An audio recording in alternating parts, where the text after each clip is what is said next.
Welcome to today's Table Talks. My name is Scott Kappelman, and I'm joined by my two co-hosts that we have regularly. That would be Tyce Lawbinger, who's to my left. Yeah, I know. And Clark McGehee, who's to my right. That's true. I'm caught in the middle today for the very first time, and I'm not sure how I feel about this, but I accidentally wore a white shirt, which blended into the white wall that's behind Tyce. Rookie mistake.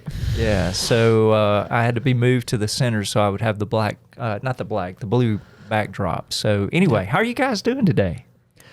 I'm doing okay. I got a lot of seminary work that it has to get done today. But we're recording this on April the 29th, so the semester's drawing to a close. Yeah. And you've got quite a few papers and things to be done before the end of the next week? That's right, yeah.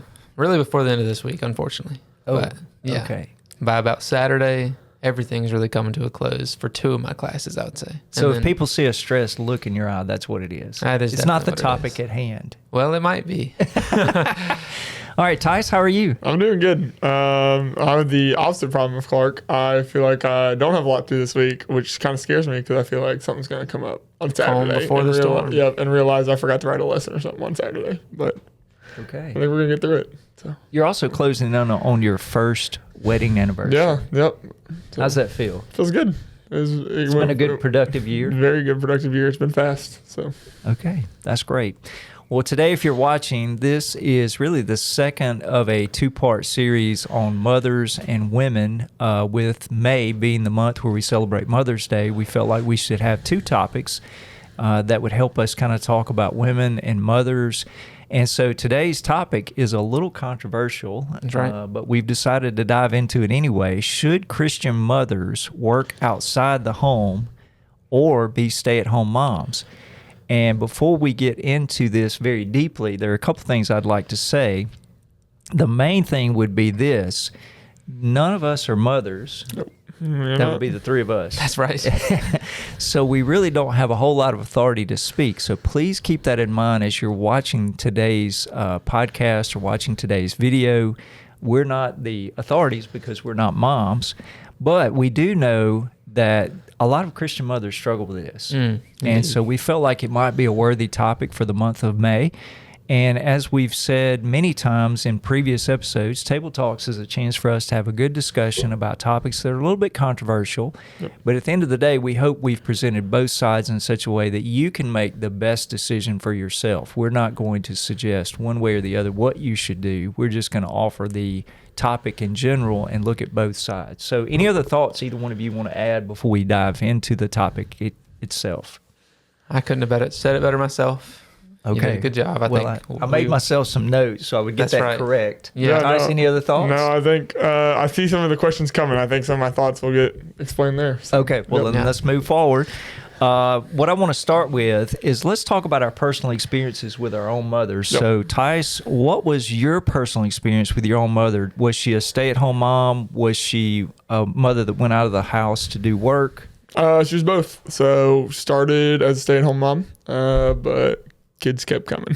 And so eventually she did go back to work. Now, when it was just me and my older sister, she did do the occasional substitution. And she did Like it a teaching substitution. Yeah. So, yeah, she could sub for anything. No, it was teaching. But it was cool because she did it at some Christian schools, I believe, and I was able to go with her. And so she I would took you just to the I would school. just like hang out behind the desk for the day while she Wow. subbed the class. So even when she worked, I was with her. So she was kind of a stay-at-home mom then. But eventually she did go. And first she joined a board of the Pregnancy Resource Center in the local community, and then she became the director of it late in my elementary, early middle school time. And she's been that until now. So As a follow-up before we go to Clark and get his experience, did you notice as a child any difference in the way that you and your sister and your family interacted between when your mother was a pure stay-at-home mother versus when she went to work? I mean, I was really young, so no. The biggest thing that I noticed a difference was there was about a year there where I wasn't old enough to stay at home by myself, and so there was a weird dynamic of coming home, like after school. What do we do? What happens? So There was a time where I did ride the bus for a while because of that. But man, I hated the bus. That was the worst experience of my life. But no, so there was definitely some changes in that. But my mom was still typically the first one home from work because she did have to pick up. So Okay. Yep. I was just curious if you noticed it as a child, the difference between those two.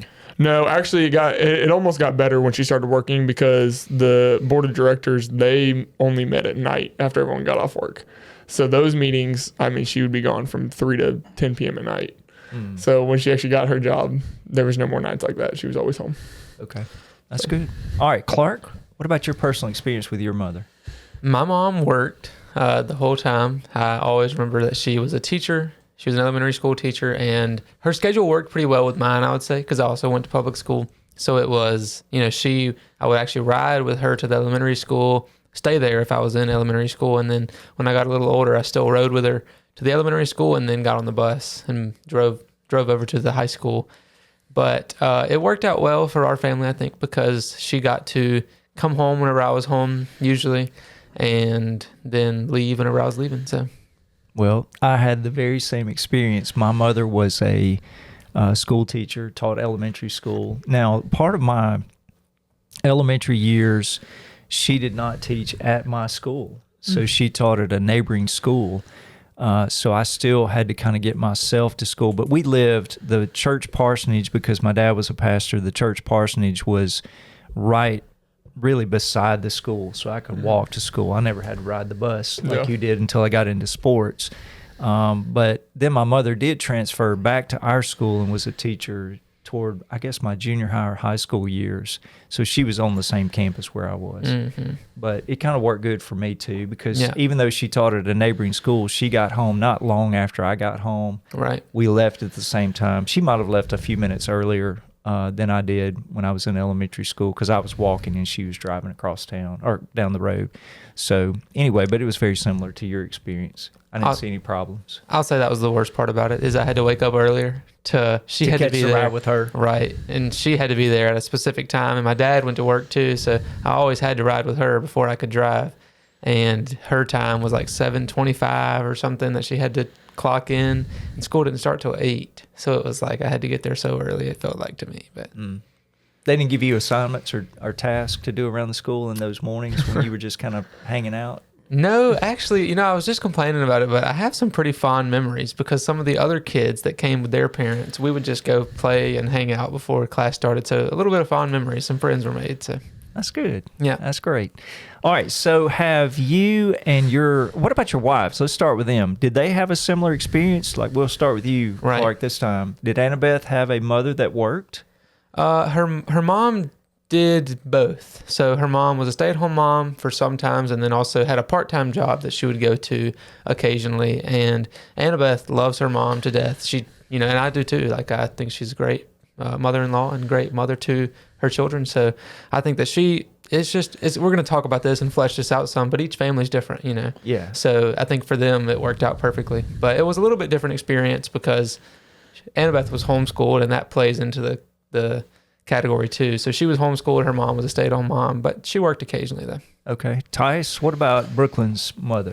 Brooklyn's mom was a stay-at-home mom. Now, she did work some, but Brooklyn's military family, so they were moving all around. So like, her dad always had a job, and so what her mom would do is she loved equine therapy and just helping in that way, so she would always get plugged in somewhere with that. But they would only teach classes for equine therapy once or twice a week. But other than that, she was with the kids. Okay. So my wife's Kelly, and her mother was a stay-at-home mom, but she did substitute teach at the local school once Kelly and her sister got into school. Yeah. So that was her role. So she kind of grew up in a different environment than I did, because my mother worked and hers didn't. I also guess Brooklyn's mom, I just remembered it. She was a personal trainer for years. I was about to mention that, because I think that's just the most awesome thing. But she worked with colleges, right? Yeah, so she did personal training, but then she also, one of the things was like, she prepped linemen for the NFL draft. Like, she did. So she was like, her job was non-weight training. So like pool work, low contact stuff. So like, very fascinating. but it's really cool because you can make your own hours with stuff like that. So. And that worked around their family schedule. It worked around their family schedule perfectly. That's great. Okay, well, let's move into, now we're all three married. Yep. Have y'all talked about this issue? We'll start with you, Tyce, about whether Brooklyn wants to be a stay-at-home mom or if she would like to be somebody who's in the workforce. We talk about this often, actually. And it's all good. So I say this for Brooklyn. She's not here to defend herself. Yeah, she's not here. Brooklyn would love to be a stay-at-home mom. That is her dream. But I know Brooklyn well enough that she could not work. Like, she just finds her purpose in work. And she would work with kids. Like, her purpose would be working with the kids. But I do think she would get a little tired at home if she didn't have something to do. And her solve to that, I think my solve to that is we want to have a farm. So she can work the farm. But yeah, I do think she, just the way her mom was, I think she's very similar. Like, she just has a passion to be with kids, but also to do something. So as far as the full-time job, that's not what she wants to do when we have kids. She does want to be a stay-at-home mom. So if you had a farm and you had some animals, she would be outside working with the animals, maybe tending the garden, but also have the kids there as well. Yep. But that would give her some sense of purpose. Yes, and absolutely. production. Yeah. Okay. Yep. All right. Clark? For the listeners that don't know, Tyce and I live fairly similar lives. We've identical lives. Our wives work together on a farm currently. And we work together, obviously, now. So Annabeth is similar. It's always been her dream to be a stay-at-home mom. I'll tell this story quick, but it was in community college. Annabeth and I were only friends. Neither of us liked each other. And we were having a conversation once about being a stay-at-home mom or not. And at the time, she was much more firm about, I am for sure going to be a stay-at-home mom, no matter what. And she was very firm in that. And I was very firm that I would never, ever be married to anybody that was going to be a stay-at-home mom. So we were having the conversation, and I just blatantly told her, I said, to be totally honest with you, Annabeth, I kind of like money. I said, I want my family to have more money. And I think with a stay-at-home mom, that would just be too difficult, and I just wouldn't do it. So I remember that conversation vividly, and she did too. That was part of why she said no the first time I asked her out. But we got to, flesh some of that out. And I would say that Annabeth's very similar now to, she wants to be a stay-at-home mom.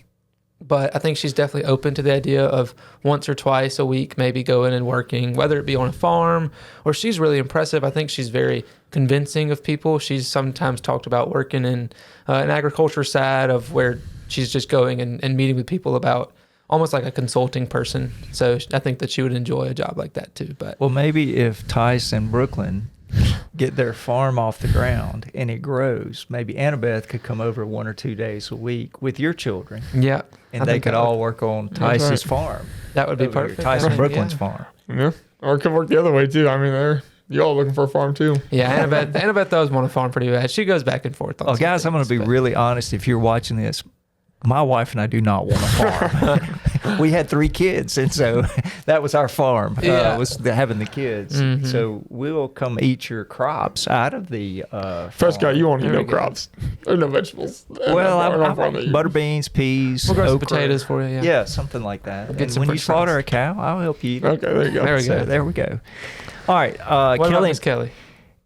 I do not remember Kelly and I talking about this issue before we got married. I'm sure we did, but we dated for 6 months, got engaged, got married 7 months later. So there were 13 months from the time we started dating until we got married. And I'm sure we talked about it, but I just don't remember. But I do remember after we got married, when we talked about having a family, she was very adamant she wanted to be a stay-at-home mom. And she had a teaching degree, still does.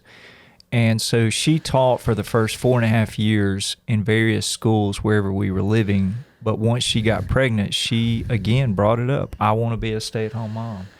And so we paid off all of our debts before Carly Beth was born, our oldest. And then she became a stay-at-home mom. We lived on my salary for 13.5 years until Clancy started school. And then she went back into the teaching world. So she's done both, but she did get to experience being a stay-at-home mom while maintaining her teaching license and keeping that door open, which now she's been teaching. I think she told me the other day she's coming up on 15 years because Clancy's been in school since kindergarten, and she's a second year in college. So, so she's getting close to 15 years back in the teaching world. Well, so we've done both. But anyway, all right, let's talk about some Bible verses. We've done a lot of talking about our personal lives and what we've our backgrounds. But let's talk about, are there Bible verses related to women being stay-at-home moms? And the one that I want to start with is Proverbs 14:1. And then I know that you each have some verses that you may want to use as well. But Proverbs 14:1 says, "Every wise woman builds her house, but a foolish one tears it down with her own hands."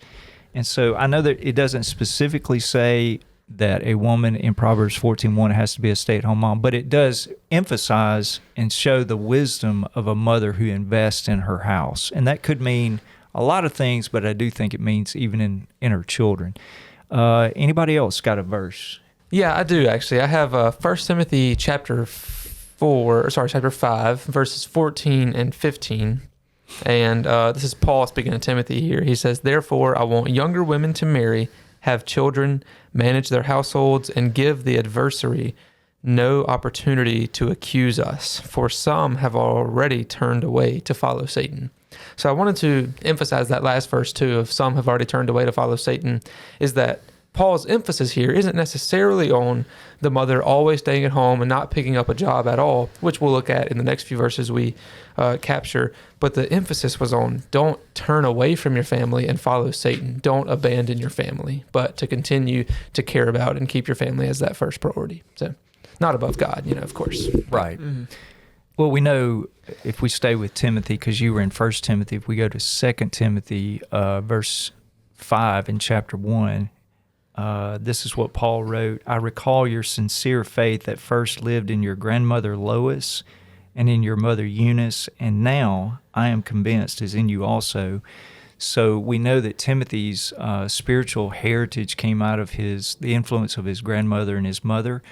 Were they stay-at-home moms? Probably in that society, in that culture they were, and they had done a fantastic job of introducing Timothy to the faith and then preparing him for his usefulness in ministry. And Paul gives both the grandmother and the mother credit for that. Tyce, you got verse or two? Yeah, I've got Psalms 113, verse 9, and "He gives the barren woman a home, making her the joyous mother of children. Praise the Lord."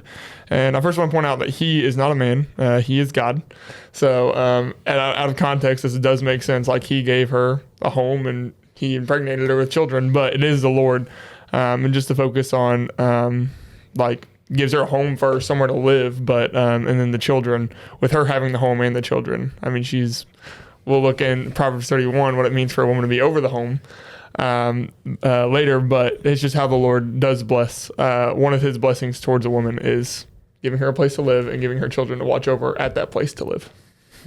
That's good. And then the final passage I think we have for this section would come from Titus chapter 2, verses 3 through 5. "In the same way, older women are to be reverent in behavior, not slanderers, not slaves to excessive drinking. They are to teach what is good, so that they may encourage the young women to love their husbands and to love their children, to be self-controlled, pure, workers at home, kind, and in submission to their husbands, so that God's word will not be slandered."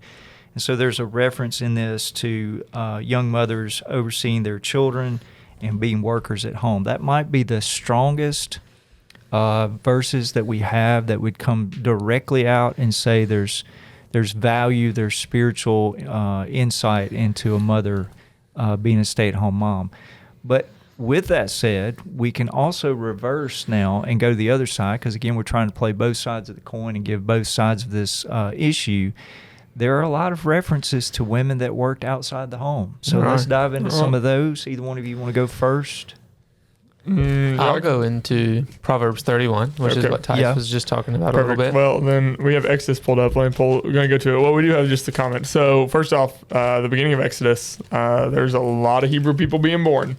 And there, with that time, there wasn't necessarily a male physician who helped with the births. It was midwives.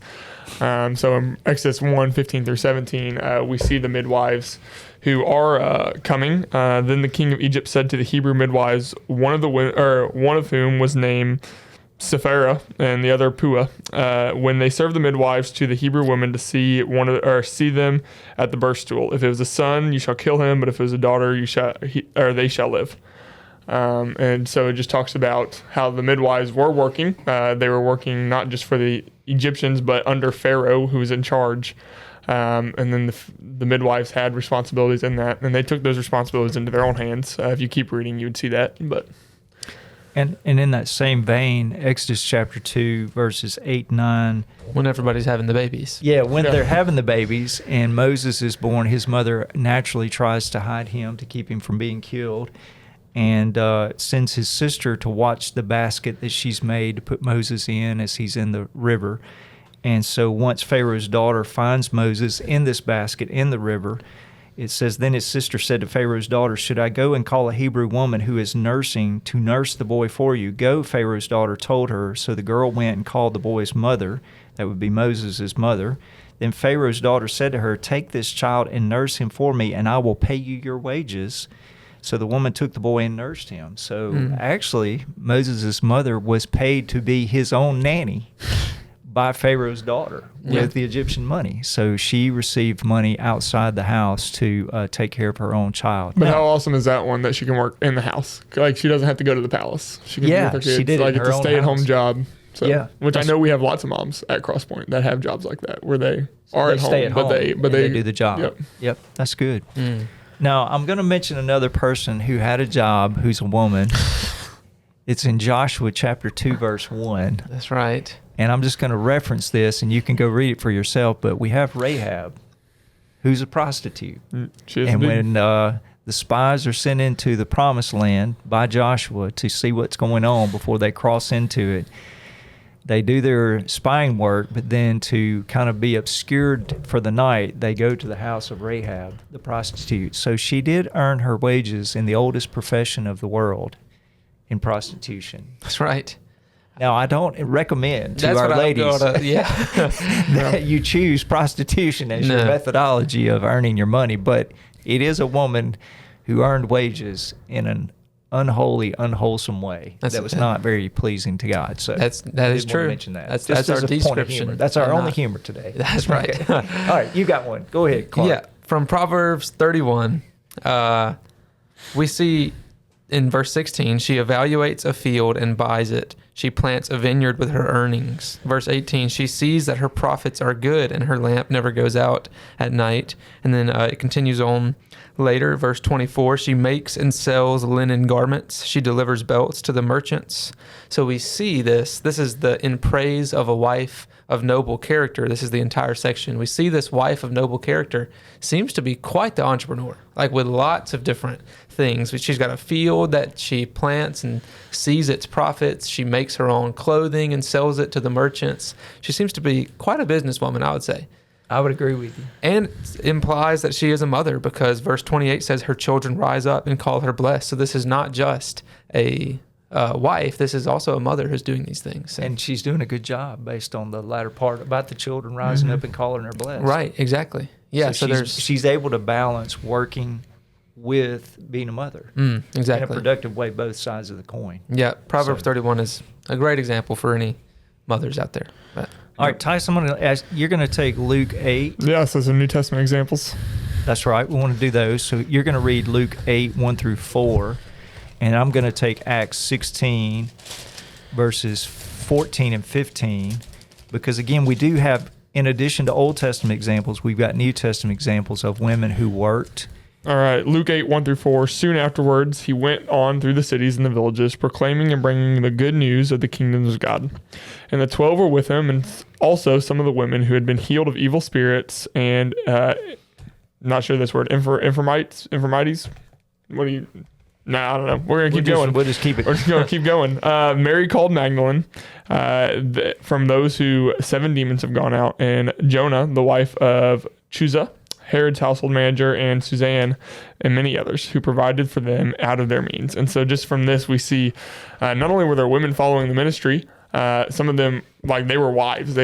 So first off, they weren't just women. They had a household. They had responsibilities there, but then they had their money and they were providing out of their means. It doesn't say out of their husband's means. It doesn't say out of their household means. It was out of their means. And they were the ones that were supporting Jesus' ministry because him and his disciples couldn't work. They were on missions. That's right. In a similar way, that's what we find in Acts 16. Paul has made it to Philippi, and it says in verse 14, a God-fearing woman named Lydia, a dealer in purple cloth from the city of Thyatira, was listening. The Lord opened her heart to respond to what Paul was saying. After she and her household were baptized, she urged us, if you consider me a believer in the Lord, come and stay at my house, and she persuaded us. And so Lydia, if you dealt in purple, that was the most expensive cloth of the day, most difficult to make and then distribute it. You had to go to the wealthy to distribute the purple cloth. So again, kind of like the Proverbs 31 woman, Exactly she was an like entrepreneur her. of her Yeah. own day. And seems to be fairly good at it, considering she's selling to the wealthier people. That's right. Probably worked and her has business a up. pretty nice sized house because she's able to invite Paul and his companions to stay there when they need a place in Philippi. True. That's a good So point. it's a larger home. And all of these illustrations, you've got both sides. You've got verses that could probably support the idea of being a stay-at-home mom, but there are a lot of verses that also support from the Scripture, both Old and New Testament, that we have women who worked outside the home. Yep. And so I guess that's why we want to say to those of you who might be watching, we don't really have a recommendation one way or the other. We're just trying to show you this is something that you're going to have to walk through and choose. And that would lead us into maybe our final point of discussion for this video. Are there some encouragements we could offer mothers who are kind of working through this decision of staying at home versus getting a job in the workplace? Any thoughts y'all want to dive in on? So yeah, I saw our list, and I appreciate the list that we have together come up with. But I think one that's a little more broad, but might be arguably the most important. I know this is a bold thing to say, but it is just prayer. It's exactly like you were just saying. You and your husband, if he's a part of the picture, if you have a husband and you're not a single mom, you pray about it, seek the Lord, and ask Him, what should I do? Because it is, Scripture doesn't give an answer of this is exactly what you're supposed to do. You're supposed to be a stay-at-home mom, or you're supposed to work and be a mom. So I think just prayer, seeing what works for your family is going to be the most important thing you can do. And I think to go right along with that, as you pray, I think God is going to put, if you're married, obviously, He's going to put you and your husband on the same page. And I think that's really important, is for the husband and wife to have an agreement. If you're going to be a stay-at-home mom, both of you feel strongly you should do that. If you're going to enter the workforce, both you and your husband should feel that same way. So as you're praying, That's you're going to good. pray for unity in the marriage between the husband and wife to see the choice that's made end up being together as a couple, not just the wife saying, well, I want to be a stay-at-home mom. The husband, going back to your illustration, before you were married, Annabeth was thinking, I want to be a stay-at-home mom. You were thinking, no, you need to go work and earn money. Well, that's going to create tension in the home. I don't think that's what God wants. He wants you to be on the same page. Absolutely. Tyce, any encouragements? Yeah, no, I like your point. Quality time is more important than the quantity of time you spend with your child. So there sometimes can be just this desire that I have to be at everything. Like just have to spend all this time with my kids. But you can do that and you can be on your phone the whole time. And then that means nothing. So if you are worried about spending enough time with your kids and that's why you want to stay at home, well, don't let that be the reason. Just like money, like the Lord's going to provide through that. So make sure the time that you do get to spend with your kids, whether you're at work or at home, is quality time with your kids. Like it is good time where your kids are knowing you're fully engaged in them and like you are listening and you love them in that entire moment. So either way, work or at home. Now, if you're at home, there's a lot more quality time you have to try and spend because sometimes time just passes. So it is harder to spend that quality time the more you're with them. But I think it's also important to be with them as much as possible. Yeah, I can't tell you how many times I've been around families and both parents work, but let's say they're at the soccer field and their kid's playing a game with their team and both parents are on their phones and neither parent's watching the child play the game, and they've been away from them all day, and you would think this little 40-minute game would be the most enthralling thing to interact with their child over, but they're both on their phones and the kid's out there running and they're still not engaged with them. So it is about quality time, truly investing, even if it's just that 40 minutes, or it could be the hour over homework where you actually sit down with them, do their homework, help them check their progress. Again, that's just quality time. That is, and that could be important time. Like some parents don't want to do their homework because they know they can't do it. Well, that's good for your kid to see you fail. Like sometimes it's important for your kid to see like it's okay. Yeah. Like it's okay to not get something and we can work through it. So Yeah, on that same note, I would say idolization is easy on either side. You know, if you are a stay-at-home mom, it's easy to make your phone an idol, or even make your kids an idol, but that's a whole nother conversation. But it's easy to idolize things. And then maybe if you're working, it might be easier to prioritize work over your family. So I appreciated your point that if you work, or even if you don't work, strive to put your child in a loving and nurturing environment. I think that that's just going to be so important, because it's going to be easy to idolize one thing or another, no matter what camp you're in. So the final couple of things I would say, and this is probably more of a reflection from mine and Kelly's experience, is if you want to be a stay-at-home mom, if that's where you end up deciding that's where God's leading you, don't let money be a factor in your decision. Mm-hmm. And so many times I've heard women say, mothers say, I really want to be a stay-at-home mom, but I just don't think we can make it financially. And I would say that you probably can. You just may have to adjust the way you live. And I know during the season where Kelly was a stay-at-home mom, we lived on my salary. I'm a pastor, and I wasn't at Cross Point at the time. And I didn't make a lot of money, but we learned how to. We didn't have internet. We didn't have cable TV. We didn't go on vacations unless our families went on vacation and invited us to go with them. So we made some sacrifices. But it was such an important priority for us that we just said, we're not going to let money be the factor that determines whether we do this. So that's an encouragement. And I know we're running low on time, Yeah. but I want you to talk about this. Maybe you were just about to, but I think it was one of the best practical pieces of advice that I ever heard you say about the first 3 years. Yeah, so Kelly and I think if you've ever listened to the interviews that I did with her, I guess those were on the Kappelman Leadership Podcast. I did 3 interviews with my wife. She made this real clear in that if you can only stay home a short amount of time, because you just can't see how you can do it long term, the first 3 years are the most important. And if you can give those first 3 years to your children, it's going to set them up in a very positive way to be probably very successful for the rest of their lives. If you can do it, try to do the first 6 until they go to school. First 5, because some of them go to kindergarten at 5. But the first 3 are the first priority, and then the first 5 or 6 would be the next priority. Right. And if you can get those in as a mom, and then you go back to work, it's fine. And that's what Kelly's goal was. She knew once Clancy started school, she was our last child. Once Clancy got into kindergarten, she was like, I can go back to work. I've invested the right amount of time for us. And There we go. But she's a firm believer the first 3 are the most important. And then as my last piece of advice, I wanted you to say that, but my last piece of advice is just to remember to rest. I love this. So this is good. Not at the expense of the baby, but or your child, but actually for the benefit of your baby or your child. So I've heard a lot of moms say, I like my job just because it just lets me get out of the house, and like a lot of stay-at-home moms that might work 1 day a week. They say, I just get to get out of the house. Or even if you're a working mom and you work a full-time job, often out of the house, just remember to rest. We are commanded in Scripture to rest. We're made in God's image, and God rested on the 7th day. And then I know this might not work for all people, but I do want to mention Sarav real quick behind the camera. Sarav and his family, one thing I appreciate is that Sarav usually takes his oldest daughter out on Mondays and gives Caitlin, his wife, a chance to just rest and to be away from the kids for a minute, just because it can be hard, to always be around the kids, whether you're a stay-at-home mom or a mom that works. So just to remember to rest. That's good. I like that piece of advice. And dads, we would say to you, don't forget when your wife, if she is a stay-at-home mom, she's with the kids all the time. You've got to give her a short break, to your point, and give her just a minute to catch her breath and have some thoughts of her own instead of thoughts of screaming kids all day. So, Tyce, any final thoughts?